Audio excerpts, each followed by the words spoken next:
Welcome to the Thought SNOB Podcast. I'm Paula Swope. Let's get snobby.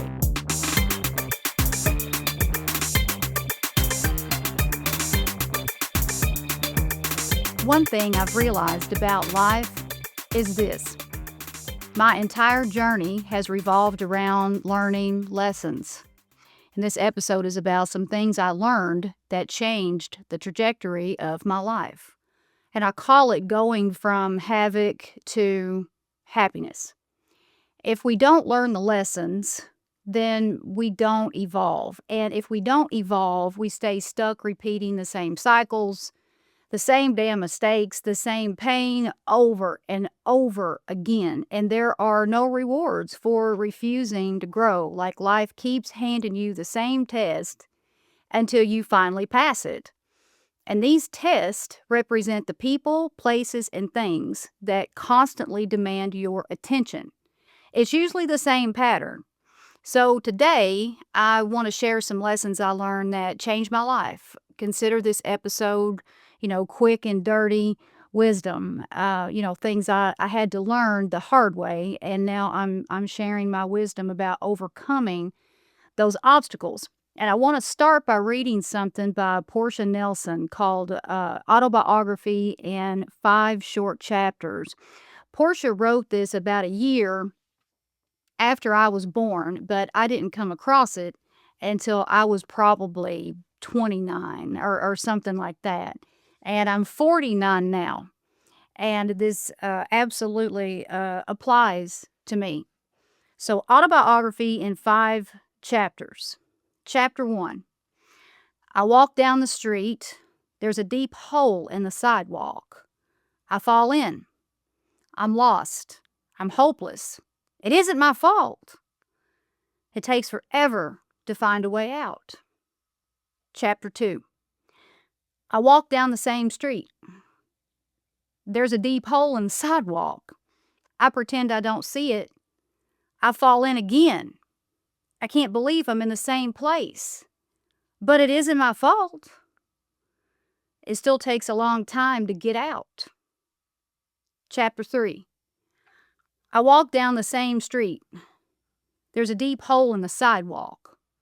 And I see it's there. I still fall in. It's a habit. My eyes are open. I know where I am. It is my fault. I get out immediately. Chapter 4. I walk down the same street. There's a deep hole in the sidewalk. I walk around it. Chapter 5. I walk down another street. I walk down another street. That line is powerful because it represents responsibility and awareness. Now, I didn't fully walk down another street until really my early 30s, really early on in my 30s, but I started planning it before that. I thought about it. I envisioned it. And I imagined what another life could look like. And once I started thinking differently, I planted a seed in my subconscious mind. My subconscious started believing a new story before my reality ever changed. And eventually, the new street appeared and I walked down it, okay? If you don't know what to do, if you don't know how to take action to walk down another street, just start thinking about it. And that's almost the same as taking action, okay? But I chose to walk down that other street, and that's free will. God gave us free will. I could have stayed on the same street forever, but that one choice changed the trajectory of my entire life. And that leads me to the second thing I want to talk about, and that's accountability. People blame God for things, like they blame God for for things that their choices helped create. Now, I want you to listen carefully because this will make some people uncomfortable. Don't blame God. Don't blame God for every pitfall, every sickness, every unfortunate thing that happens in your life, because 9 times out of 10, Your choices played a role in where you ended up, okay?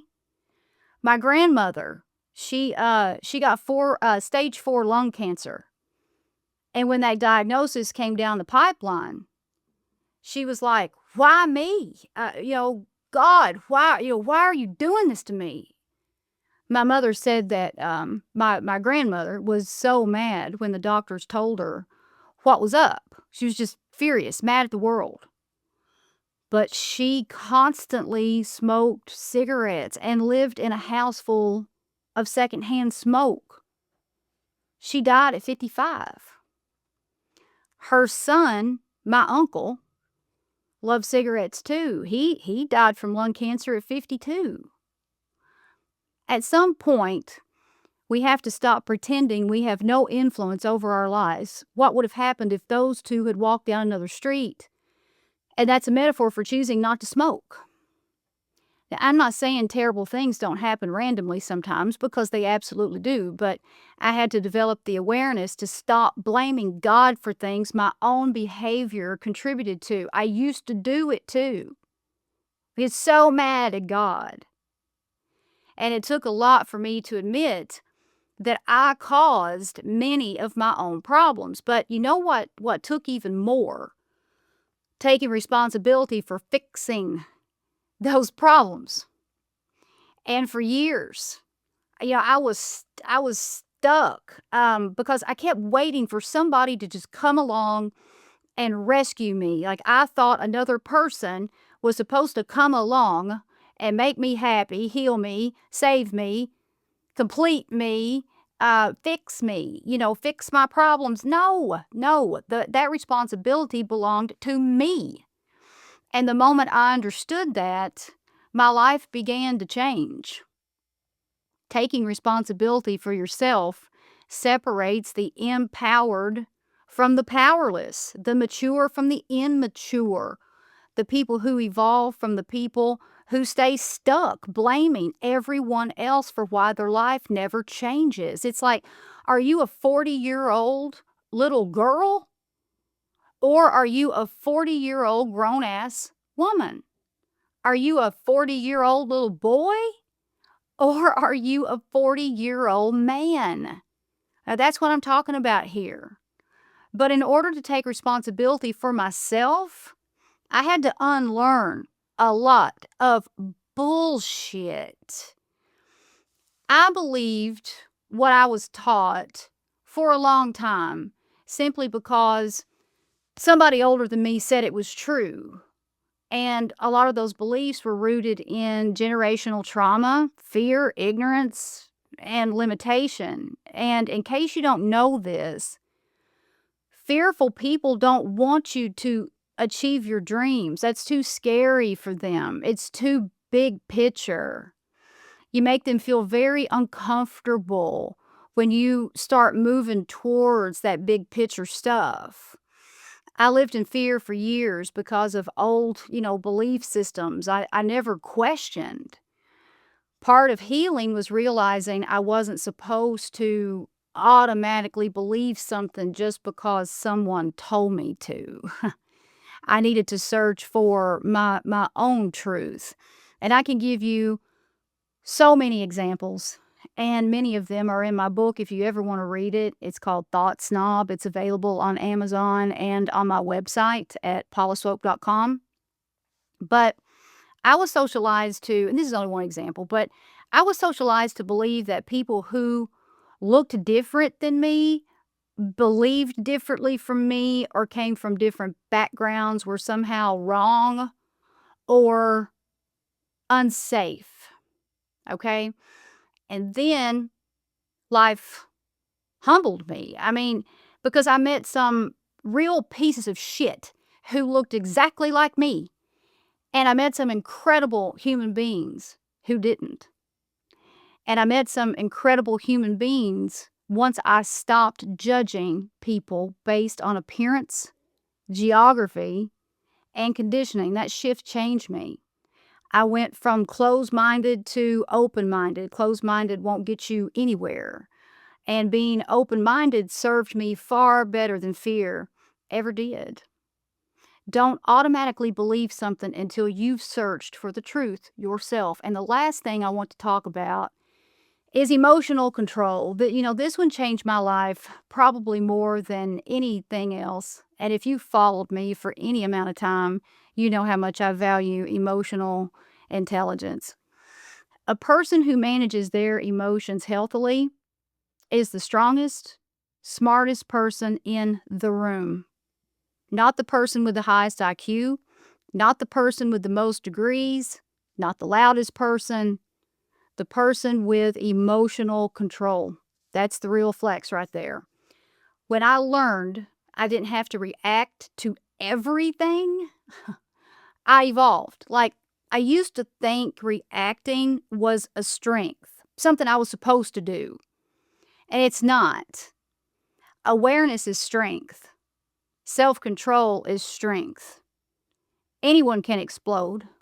Anyone can scream. Anyone can react emotionally. That's amateur behavior. Wisdom is observing without immediately reacting. Wisdom is pausing. Wisdom is recognizing that not every emotion deserves expression and that not every situation deserves your energy. Reacting is for amateurs. Awareness is for the wise. So I'm going to close out this episode with this. I want you to think about the situations that just keep getting in your face. Like, maybe you fight for recognition in your workplace and you cannot get it. Maybe you attract people who treat you poorly. Maybe you have trouble communicating. Whatever the case may be, think about those patterns. Those same problems keep popping up. Those circumstances around those problems are your life lessons, and embedded within those lessons is your path to your soul's calling. So, thank you for being here with me again today. Don't forget to like and subscribe if you haven't done that already, and I will see you next week. The Thought SNOB Podcast with Paula Swope has been brought to you by Thought SNOB Media in association with Special Purpose Studios. All production, mixing, and sound engineering by me, Will Swope.